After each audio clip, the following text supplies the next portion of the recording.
तर दानवेंच्या उमेदवारीवरून महाविकास आघाडीमध्ये फूट पडली आहे। काँग्रेस पक्षश्रेष्ठी नाराज असून विधान परिषदेला काँग्रेस उमेदवार देणार आहेत। उद्धव ठाकरे यांच्या ऐवजी अंबादास दानवे यांना उमेदवारी दिल्याने आघाडीमध्ये बिघाडी झाली आहे। हर्षवर्धन सपकाळ सध्या दिल्लीमध्ये असून पक्षश्रेष्ठींशी चर्चा करून उमेदवाराचं नाव जाहीर करणार असल्याची माहिती सूत्रांनी दिली आहे। तर काँग्रेसकडून 7 जणांची नावं सध्या चर्चेत आहेत।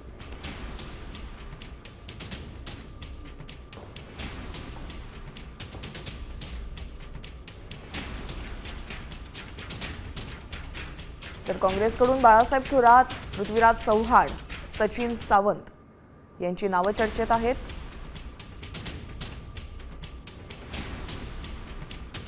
अतुल लोंढे आणि यशोमती ठाकूर यांची देखील नावं काँग्रेसकडून चर्चेत आहेत। सोबतच मोहन जोशी आणि नसीम खान। त्यामुळे यामध्ये आता कोणाचं नाव आघाडीवर येणार, कोणाची वर्णी लागणार हे पाहणं अतिशय महत्त्वाचं आहे।